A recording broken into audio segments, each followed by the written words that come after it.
Good morning, dear children. Welcome to the channel Physics by Vikas Zen. Hope you like it. अच्छा, एक important बात करते हैं आज. क्या आप वीडियोस को रेगुलरली देख रहे हो?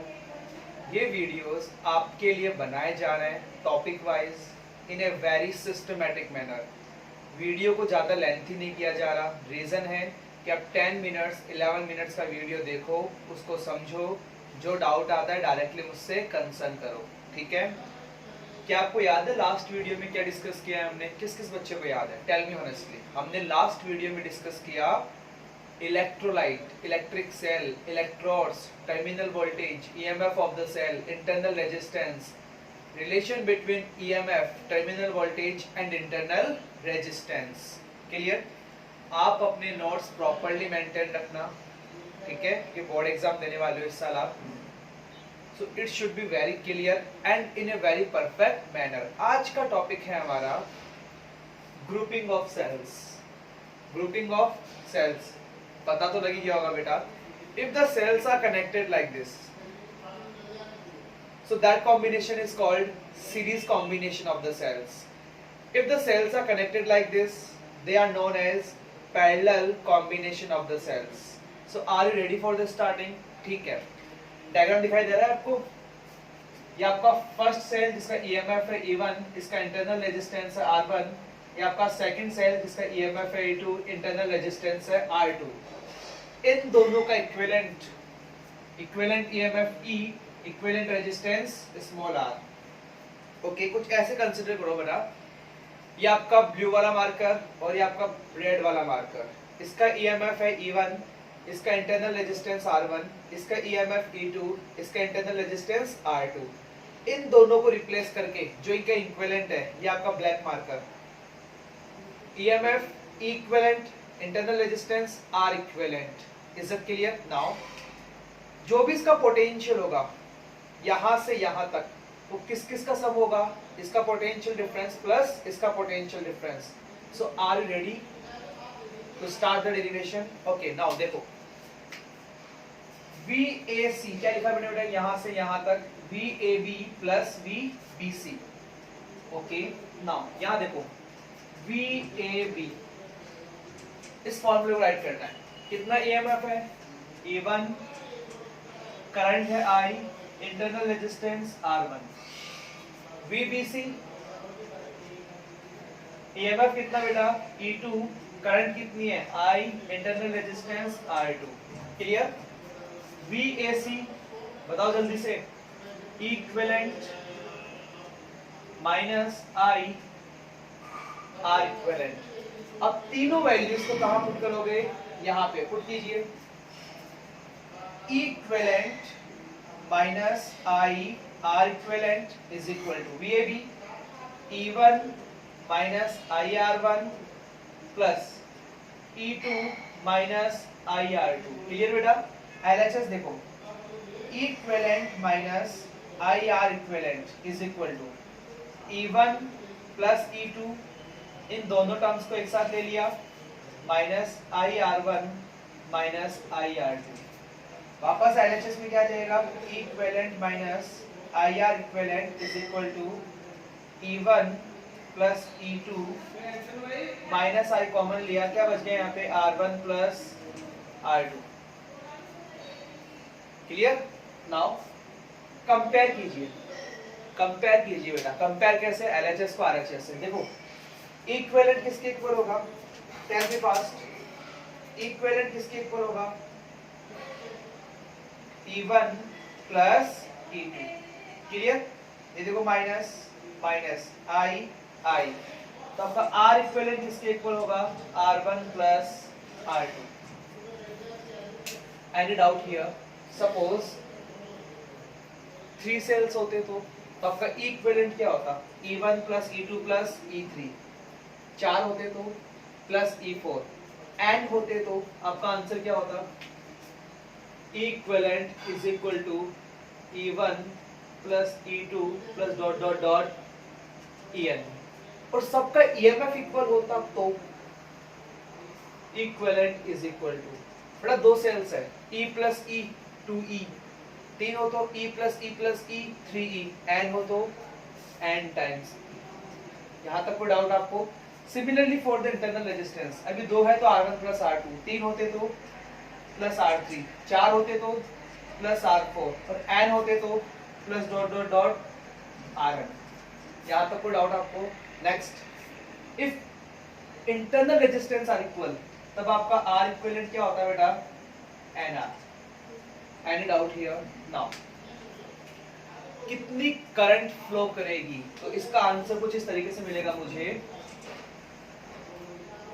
I इज इक्वल टू, याद है कल बताया था मैंने, E upon capital R plus small r। ठीक है, यहाँ पे E की जगह क्या आ जाएगा? E इक्विवेलेंट, और यहाँ R की जगह क्या आ जाएगा? R equivalent. और यहाँ क्या है बेटा? आपका एक्सटर्नल रेजिस्टेंस, जहां से इलेक्ट्रिसिटी फ्लो करेगी। सो I इज इक्वल टू, ये केस हम तब डिस्कस कर रहे हैं बेटा जी जब सारे सेल्स का EMF और इंटरनल रेजिस्टेंस इक्वल है। तो इक्विवेलेंट कितना आ जाएगा? NE upon capital R plus R equivalent कितना आ जाएगा? NR। आपके मन में क्वेश्चन नहीं आ रहा सर अगर EMF इक्वल नहीं हुआ तो? मैंने कहा बेटा कोई प्रॉब्लम ही नहीं है। फॉर्मूला क्या बताया मैंने तुम्हें? बताओ फॉर्मूला क्या बताया? I is equal to E equivalent upon R plus R equivalent. अगर 2 सेल्स है तो I इज इक्वल टू क्या होगा? E1 प्लस E2, और 3 हो तो plus E3 divided by capital R plus R1 plus R2 plus R3। आया कुछ समझ में? यस और नो? Take a screenshot.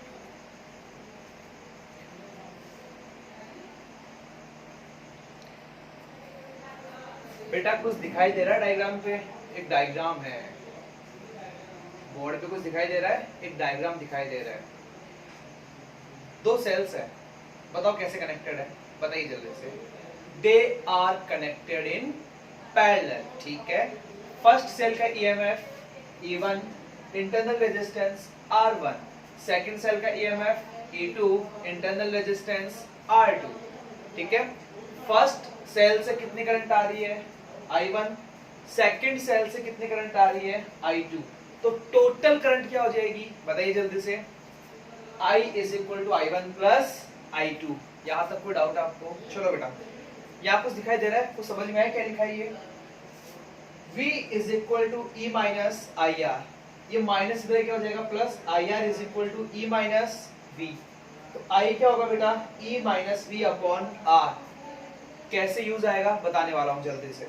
देखो, I की जगह लिखा मैंने E equivalent minus potential difference same होता है पैरेलल में, divided by R equivalent. Please concern here. I1 क्या लिखोगे जल्दी बताओ? I1 E1 minus V upon R1 plus E2 minus V upon R2। First cell का EMF E1 है, potential difference parallel में सेम होगा, इसका इंटरनल रेजिस्टेंस R1। तो ये क्या लिखा है? E1 minus V upon R1। यहाँ तक कोई डाउट आपको? Now can I write this?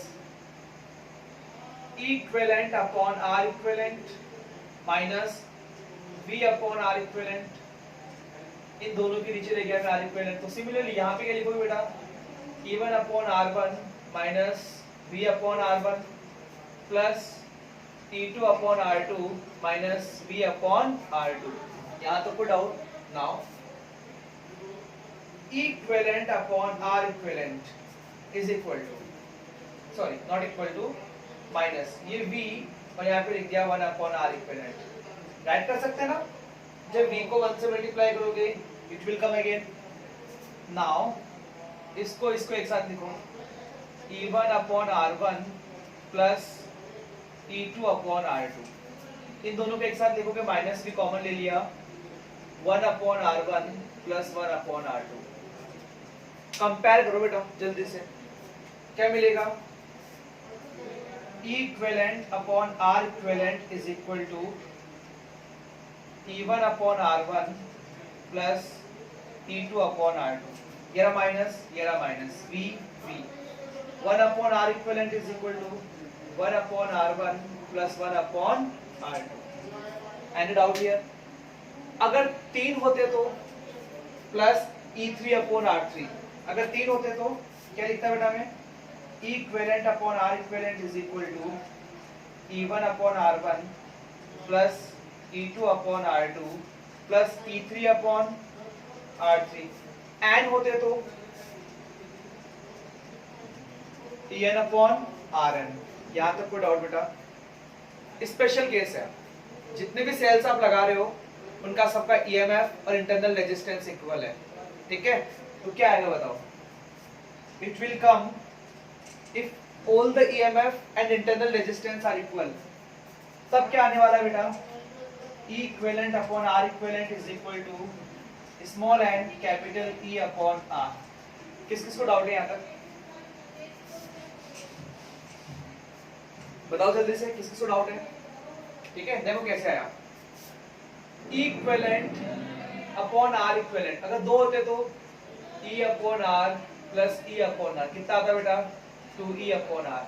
अगर 3 होते तो 3E अपॉन R, और n है तो NE upon R। Any doubt here? Now similarly for that one case, अगर 3 होते तो प्लस 1 अपॉन R3, 4 होते तो प्लस 1 अपॉन R4, और n होते तो 1 अपॉन Rn, ठीक है? If internal resistance of all the EMFs are equal, so 1 upon R equivalent is equal to 1 upon R plus 1 upon R, 2 upon R। 3 होते तो 3 upon R, और n है तो 1 upon R equivalent is equal to n upon R। एक तो इसको box में 1 किया, एक इसको बॉक्स में 1 किया। Any doubt here? Now next देखो बेटा, इसको मैं ऐसे लिख सकता हूँ, E equivalent multiply by 1 upon R equivalent is equal to n E upon R। पता लग जाएगा आपको 1 अपॉन R इक्विवेलेंट किसके इक्वल है? जल्दी बताओ। n अपॉन R की, ये कैंसिल, तो आपका E इक्विवेलेंट किसके इक्वल आ गया? E के। ये भी प्रूफ करने को आता है, प्रूफ कीजिए in case of parallel combination of the cells, जो भी आपका इक्विवेलेंट EMF होगा that is equal to the EMF of the individual cells, मतलब किसी एक सेल के EMF के इक्वल होगा। टॉपिक आया समझ में? आज हमने जिक्र किया series and parallel combination of the cells. Practice करना, डेरिवेशन की 1 बार नहीं 2 बार नहीं 3 बार प्रैक्टिस करना। और हाँ, इलेक्ट्रिक करंट का फॉर्मूला क्या होगा कभी नहीं भूलोगे आप, E equivalent divided by capital R plus R equivalent। Any doubt here? ठीक है, मिलता है नेक्स्ट वीडियो के अंदर। Thank you.